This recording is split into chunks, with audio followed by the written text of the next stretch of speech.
pressure ya watu. Vijana wadogo tu miaka 20, 30 unapata pressure yao iko wapi? Iko juu.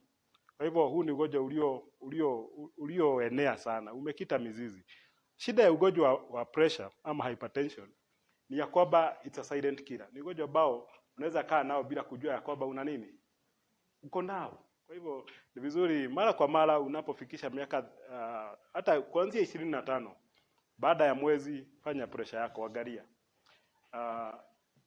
Na hypertension especially kwa upande wa Central ambao wengi wetu wanatoka pale, imekuwa nyingi. Unapoangalia watu wengi wanaenda clinic. Siku hizi kuna clinic za either diabetes, kuna clinic za renal, ndio, na pia za masho, za neurology. Haya magonjwa yote na nyingine nyingi, hata unapoangalia hizi zote they are related to hypertension. Unapoona mtu anaenda ugonjwa clinic ya diabetes, most likely hata pressure haiko bali. Anapoenda hii renal, pressure imekuwa zaidi, imeharibu figo zake. Na unapokuja masho, pia masho yameaffectiwa because ugonjwa wa pressure yana affect haya mambo yote, especially those systems. So before we come to prevention action, tuangalie what causes pressure. Mambo ambayo yanaleta ugonjwa wa hypertension ni yapi? I want to be very brief. Hii si topic about, lakini tujue you can live without hypertension. Hata wale ambao, kuna watu ambao wako genetically predisposed, mama yao alikuwa mgonjwa wa huu pressure, ama mahali familia ambayo ametoka kuna umeenea huo ugonjwa. Kuna uwezo wewe ukiwa mshiriki hapa, wazazi wako walikuwa na pressure, but you can live without it because we call them lifestyle diseases. Hizi ni magonjwa ambayo you can prevent them by the choices you make. What are the causes of high blood pressure? Nataka tu kwa kijumla tusikie. This is interactive. Haifai kuwa ati mimi nafunza. Unajua njia moja ambayo tunaweza pata pressure? Cholesterol, hiyo ni chakula ambacho tunakitumia, so diet.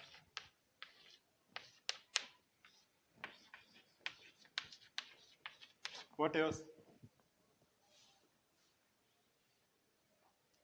Another cause. Haya. Trauma, tuseme stress. Stress is another cause of high blood pressure. What else?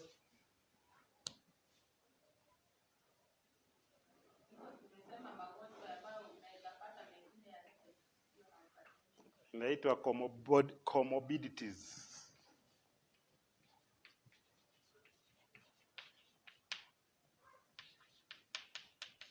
Haya, sasa haya ni magonjwa kama diabetes. Ukiwa na diabetes unafaa kujua kwamba pressure iko karibu. Another thing is lack of exercise. Hii exercise sitaandika sana. Lack of exercise, watu ambao wanatumia pombe, nyama choma, they are at risk. Pia hereditary. Kuna watu pressure ina run in families, so they are likely to be predisposed. Those are causes. What is your normal blood pressure? 120/80. That is normal, Hii ni diastolic. Na hii ni systolic. The most important ni hii ya chini, diastolic. Unapokuja kwetu tunakupima, tuseme umekuja 137/94. Unapokuwa 120 ama tuseme 130/85. This is called prehypertensive stage. Unapokuja blood pressure yako diastolic inafika above 80. We call it prehypertensive stage. Ya kwamba uko katika risk kubwa ya kuingia katika hii stage. Above 90, unapopimwa hii damu ya chini, hii diastolic ifike above 90, this is a concern. Hautapewa dawa, but this tells you, hata hapa, you start changing your lifestyle. kama unatumia chakula ambacho salt also, high intake of salt.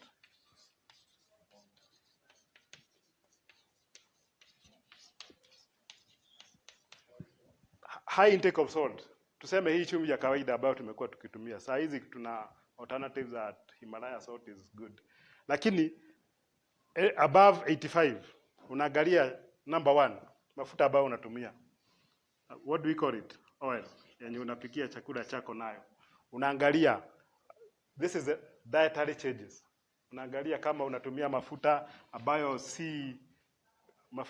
si liquid. What do we call it? What is the best oil you can use? Cold press. Which other? Kuna deep fry. Sijui kama unazionaga deep fry. Kuna mafuta hata ukinunua yanakaa liquid, lakini ukiyaweka mahali baada ya wiki moja yanakuwa yameganda. Hayo si mazuri. Lakini basically the best oil you can use are plant-based oil.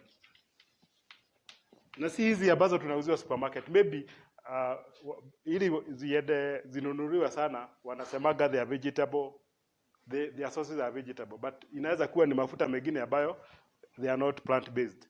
Lakini if you know, Elianto is a good example. It's very expensive but a very good oil. Kuna ingine inaitwa nini? Olive.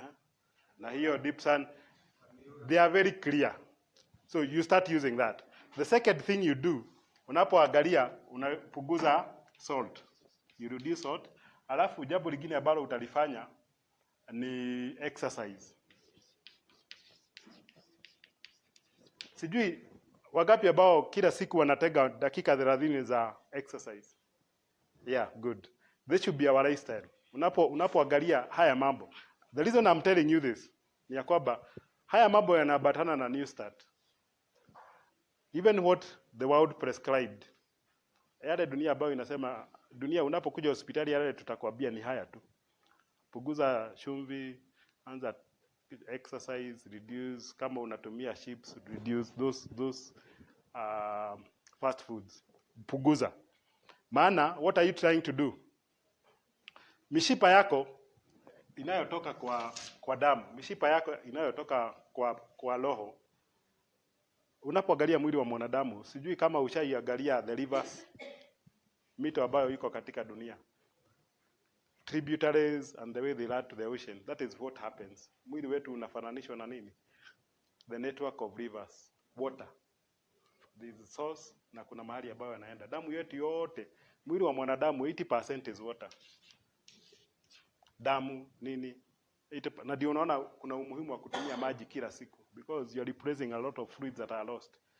Mwili wako utaimarika vizuri. And then what I was saying is damu inatoka katika mwili inaenda kwa roho. Roho inasafisha hiyo damu alafu inakuwa distributed kwa kichwa.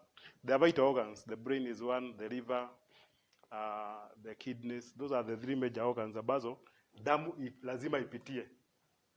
Ikitoka kwa figo inakuja kwa heart, inakuwa cleaned, alafu inaenda kwa brain, all that process.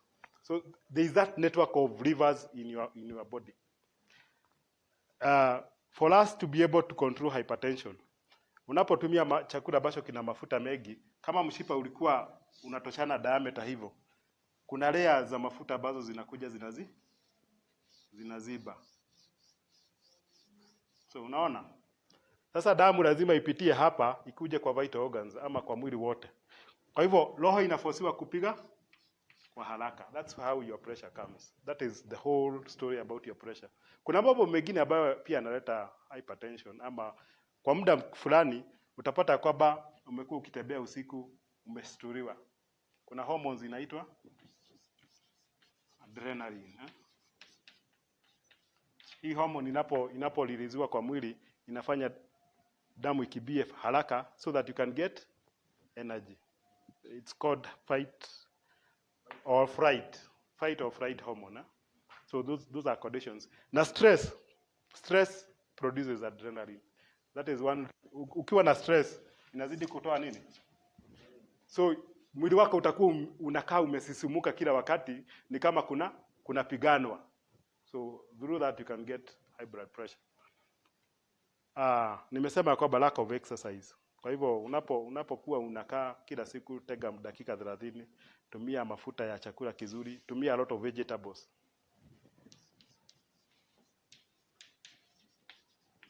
Tunazijua vegetables ambazo tunatumia za kienyeji. Tumia nyingi, tumia maji kila siku unapoamka.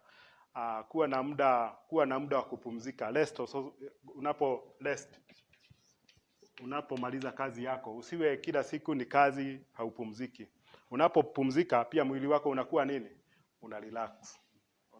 So you are able to control hypertension. The effects of hypertension. Nakibia tu kwa ghafla, mtaniuliza maswali, then we can discuss other things. What are the effects? Unapokuwa na blood pressure iko juu.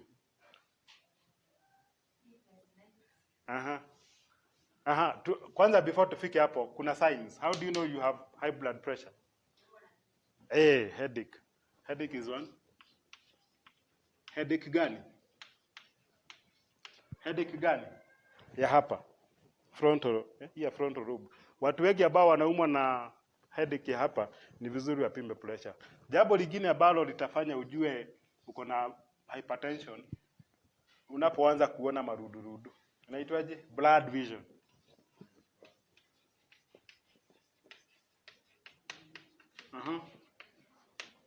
Unapokaa unasikia hauoni vizuri, mara unafanya hivi nini alafu kitu kingine ambacho kinafanya pia kinaweza kusaidia ujue uko na hypertension, kuna ile inaitwa kizuguzugu. Unakijua? Kuna wakati umeketi hapo kwa muda mrefu, unapoamka mara moja unasikia umechanganyikiwa. Hiyo confusion, dizziness, it is also another sign. Kwa hivyo those are the major signs. But other than that, na unapokuwa na headache, your pressure has gone up. It has not started. Haijaanza. When it's silent, when you have no pressure, ama inapoanza, hainaga any signs. Inakaa tu hivyo. Wakati mwili unaanza unaposikia headache, just know your pressure is up. If you go do your pressure, na umekuwa na hiyo headache for some time, it means that pressure is already formed. Imekuwa. Kuna pressure, the heart has very many mechanisms. Ama mwili wa mwanadamu umeumbwa with a lot of warning signs. And one of the major warning signs in your body ni headache. One of the major. Unapokuwa na kichwa unaumwa, umekunywa maji, umepumzika vizuri, hauna kitu ambacho kinakusubua, then you feel you have headache. That's a warning sign in your body. Headache can come in so many ways. Unaweza kosa kunywa maji. Mimi nikikosa kunywa maji ama nina travel kwa jua, utapata headache. That is normal. All you need to do is relax, kunywa maji na upumzike. Inaendaga hivyo. Lakini kuna headaches that are nagging. Kufanya hiyo mambo yote, kichwa chako hakikosi kukuuma. Just know you need to investigate. Headache is the first sign in your body to tell you mwili wako unahitaji attention.